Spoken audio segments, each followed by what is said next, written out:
Hoy tenemos un informe sobre la influencia de los avances tecnológicos dentro de los medios de comunicación tradicionales. ¿A qué me refiero con tradicionales? En primer lugar, a la gráfica, que nació de la mano de Mariano Moreno. En segundo lugar, a la radio, que nació por 1920 de la mano de los Locos de la Azotea. Y hacia fines de 1951 tuvimos la llegada de la televisión a la Argentina, con el famoso discurso del 17 de octubre de Eva Perón, que también se conmemora la lealtad peronista. Hace menos de 40 años también tuvimos la llegada de la televisión a color. Por eso, en definitiva, nos estamos refiriendo a los principales medios de comunicación del siglo XX. Todos estos inventos fueron con el fin de una globalización que determinó el flujo de la comunicación a nivel mundial. Así fue como la evolucionaron los medios y también la forma de consumo de información por parte de las personas. Por eso fuimos a consultar a los principales periodistas para que nos den su opinión y nos digan cómo es que se mueve la información en un mundo hiperconectado. Las tecnologías van acoplando o van obligando a acoplar a los medios. Los medios actualmente van atrás de la tecnología siempre.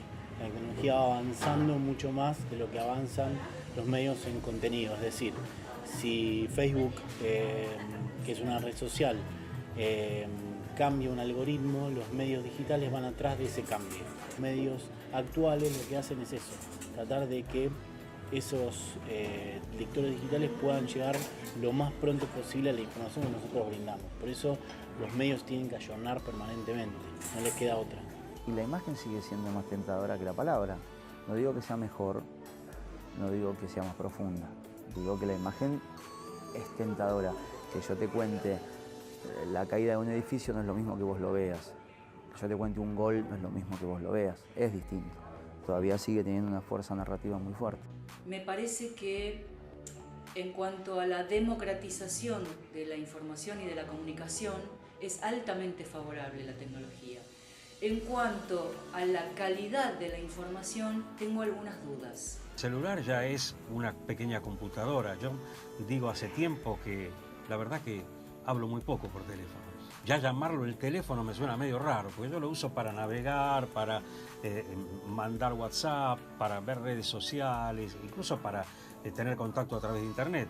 Pero ya el teléfono se dejó de usar casi por completo.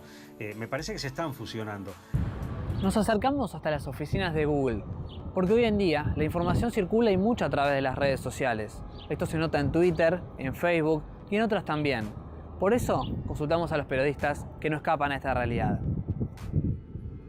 Me parece que el Twitter lo empecé a utilizar hace algunos años diciendo esto es algo así como la vieja cablera de las agencias de noticias, donde vos tenías una maquinita que escupía papeles con noticias y vos cortabas y utilizabas para el informativo. Bueno, ahora con menos extensión, pero vos entras a Twitter y ahí vienen las noticias. Si sabés a quién seguir y seguís a periodistas y a medios. Las plataformas digitales te muestran más o menos todo lo que necesitas saber y después de tantos años uno también más o menos tiene una cierta mirada.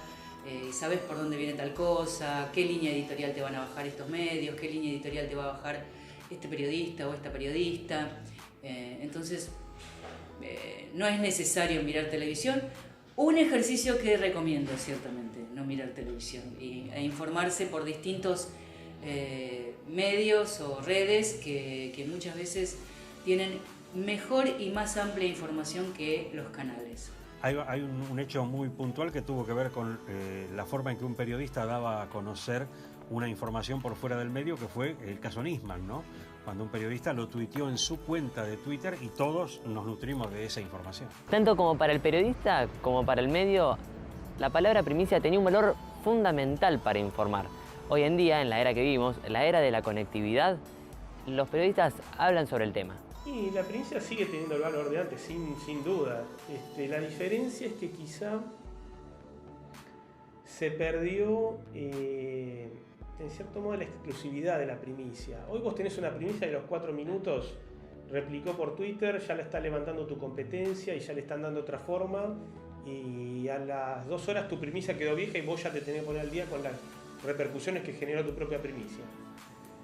Lo cual está bueno, porque lo relevante no es el protagonismo del periodista o del medio, sino la información en sí, ¿no? No la primicia, sino llegar primero, que no es primicia. Primicia es yo tengo esto y vos no lo tenés. Llegar primero es, yo llegué primero a dar la información del gabinete. Ya se sabe desde el viernes que va a cambiar. El tema de yo llego primero. Desde el viernes a la noche se sabe que va a haber modificaciones. Las noticias falsas existen en los distintos medios de comunicación. Por eso los periodistas buscan la manera de combatirlas. Escuchamos su opinión al respecto de las fake news. Si uno trabaja bien y si uno chequea con las fuentes, no caes en ninguna fake news. Lo que hacen las nuevas tecnologías, fundamentalmente lo que puede llegar a afectar más nuestro trabajo tiene que ver con lo que es la circulación de información y el flujo de información, que tiene que ver más que nada con Twitter, y podríamos meter a WhatsApp ahí también. Es cierto que todo esto lo que hace es sumar inmediatez en función de, obviamente a través de Twitter hay distintas cuentas que son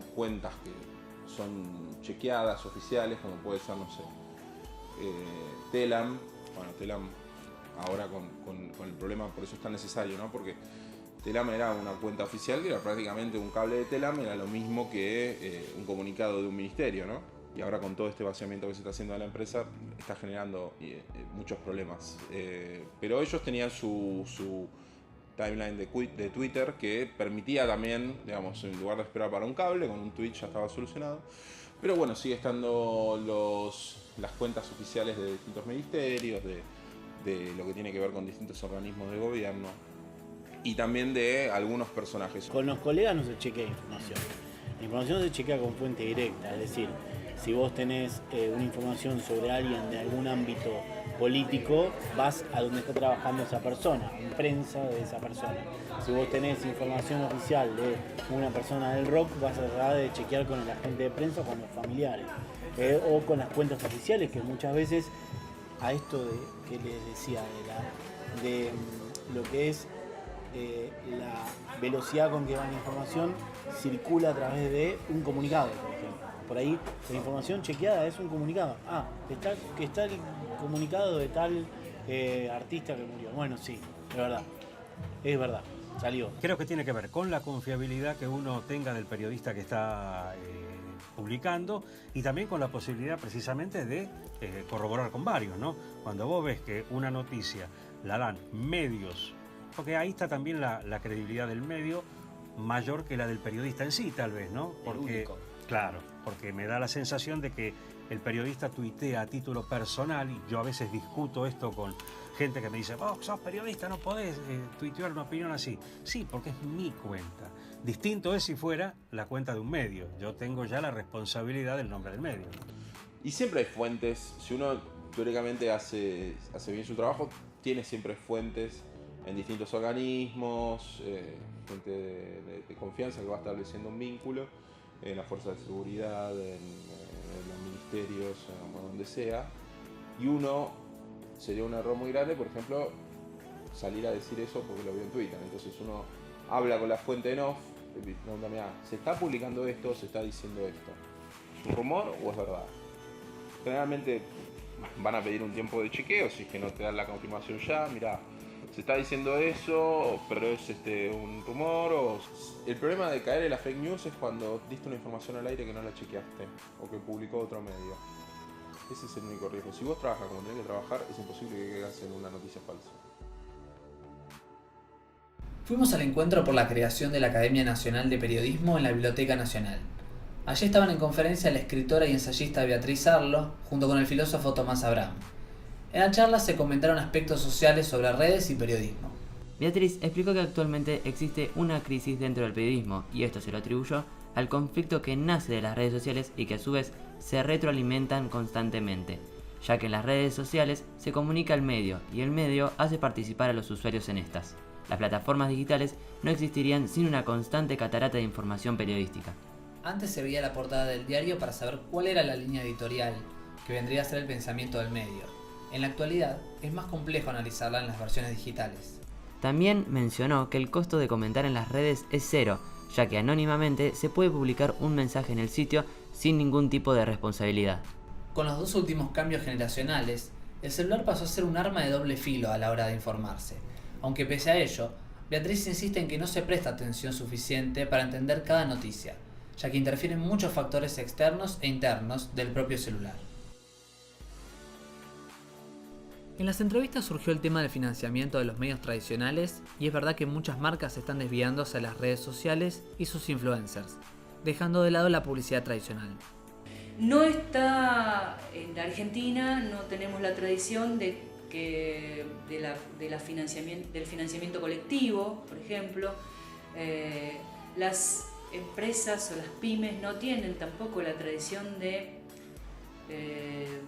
pautar en los medios locales o regionales. Eso es algo que también tenemos que trabajar, pero eso es un trabajo que lleva mucho tiempo, que tiene que ver con una cuestión cultural también, en donde necesariamente tiene que estar la participación del Estado, el Estado nacional, el Estado provincial y los estados municipales. Necesariamente tiene que haber incluso una ley. Las agencias de publicidad se están encontrando con esto porque, por ejemplo, está directamente relacionado el consumo con lo que tiene que ver con la publicidad o el flujo de consumo con la publicidad. Y se están encontrando con ciertos impedimentos a la hora de poder mesurar esto. O sea, ¿qué es lo que vale más o cuáles son los puntos en donde se puede apoyar a alguien para decir tal o cual cosa fue efectiva o no, surtió efecto? Y volviendo un poco a lo que hablábamos al principio, por ejemplo, del hábito de consumo de los jóvenes, las agencias de publicidad también lo que ven es que, por ejemplo, los chicos que tienen muchos seguidores en las cuentas de Instagram cobran muy caro por cada uno de los, y se paga muy bien eso, de los acuerdos comerciales que tengan por las cuentas. Ustedes ven que de repente, qué sé yo, algún pibe que siguen ustedes, no sé, Maichuni, hay un montón, de repente ven que hacen un video que dentro del video está el chivo, o por ejemplo el canje. El canje. No es canje, eso es efectivo, contante y sonante. Esté establecido que una parte de la publicidad de las empresas y del Estado tienen que ir a fomentar los medios comunitarios. Esas empresas tendrán algún tipo de incentivo para pautar en los medios chicos, pero creemos, muchos y muchas, que tiene que haber una ley que regule la pauta publicitaria privada, además de la estatal. Hoy en día parece que si no conseguís una publicidad no podés trabajar, o por lo menos no podés cobrar. Por eso yo le digo a los alumnos de la escuela del Círculo que hoy en día ellos tienen muchísimas más posibilidades de salir al aire en una radio que las que teníamos nosotros hace 30 y pico de años. Ahora tienen muchas menos posibilidades de cobrar por ello. Pero vos fíjate lo loco de este flujo de consumo. Lo que ven las agencias y las empresas es que, por ejemplo, cuando hacen una publicidad a través de todos estos nuevos chicos que empiezan a sacar contenido más relacionado con lo que tiene que ver con el espectáculo o cuestiones no tan serias como periodismo de investigación o formatos más tradicionales, les rinde mucho. Ahora, cuando van a hacer una publicidad con alguien de un medio tradicional, como puede ser una figura, no sé, desde Tinelli para abajo, quien vos se te ocurra, que haya triunfado en el medio tradicional y tenga muchos seguidores en la cuenta de Instagram, esa publicidad no le llega a la empresa de la misma manera que cuando lo hacen con los chicos. Entonces estoy diciendo, hay un montón de cosas que está pasando que tienen que ver con estos hábitos de consumo y la gran pregunta de todo esto es ¿quiénes son los que van a salir ganando de todo esto? Si van a salir ganando los medios tradicionales porque los pibes cuando crezcan van a empezar a volcarse a los medios tradicionales y esto tiene que ver con una forma de consumo más adolescente que después va a quedar como algo del pasado, o si en realidad los medios tradicionales van a salir perdiendo y van a tener que ir mutando a raíz de eso. Es un fenómeno que está sucediendo ahora que la verdad que, digamos, no hay una respuesta respecto a lo que pueda ser un escenario posible en los próximos años. Los medios suben contenido especial para la web y aplicaciones, y para eso es necesario contar con instrumentos específicos e incluso estadísticas. La información que nosotros tenemos de estadísticas es lo principal porque nosotros nos dan el panorama de qué es lo que se lee.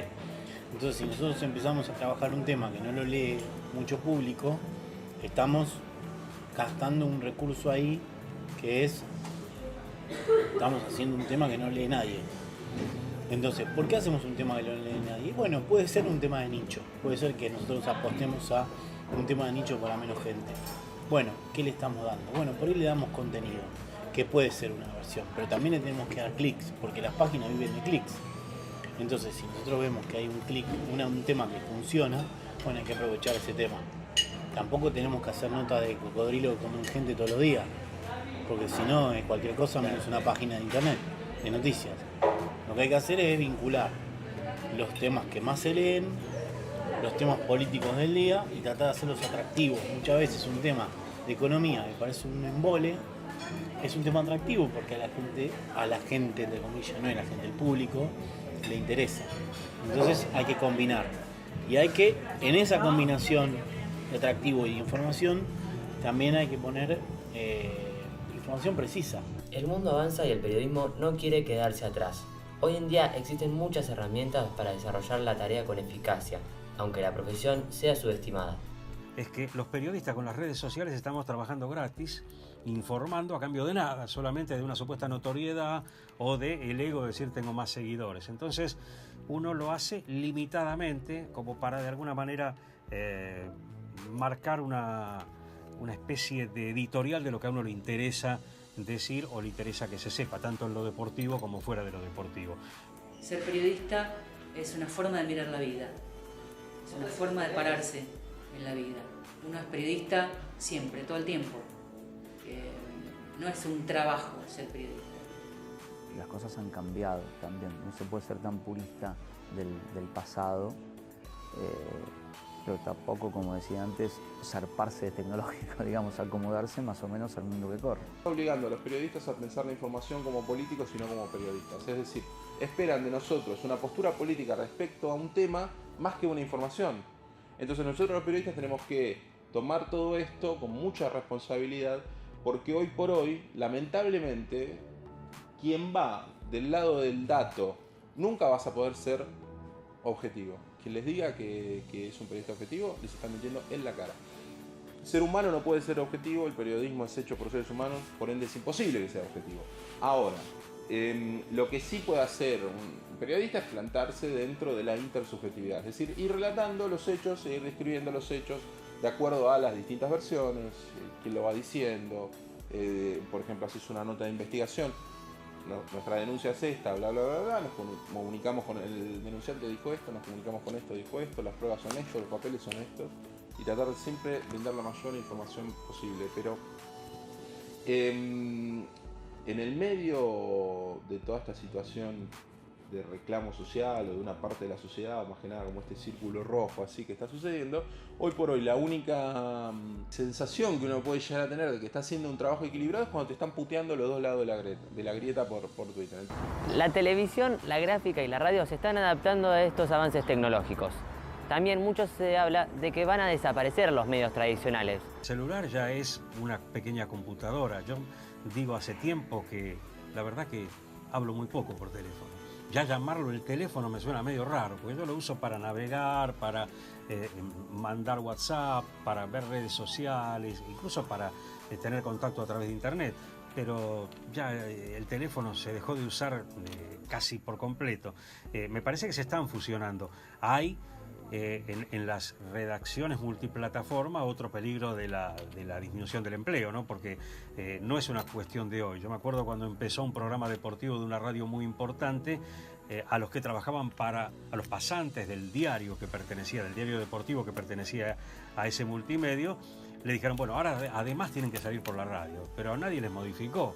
Le dijo, la pasantía van a cobrar un 25% más. No, nada. Entonces, cuando se habla de la famosa sinergia, yo le tengo cierto temor porque digo, bueno, aquí hay una pérdida de fuentes de trabajo.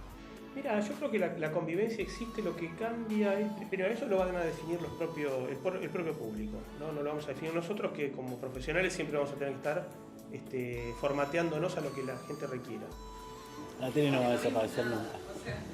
Lo que va a haber una transformación, que es lo que está viendo. Nosotros estamos presenciando una época de transformación. Tiendo a creer que va a ir menguando cada vez más los diarios en papel. Como tiendo a creer que las radios no van a desaparecer. Las radios AM, sobre todo las radios AM o las radios de onda corta o las radios FM. Es más, creo que sería un grave error que desaparezcan las plataformas tradicionales de la radio, porque son estratégicas, sobre todo la onda corta, que es una frecuencia distinta a la que por ahí nosotras no estamos tan acostumbrados, es una frecuencia antigua, pero es estratégicamente necesaria incluso para la comunicación de los países o en situaciones de tragedias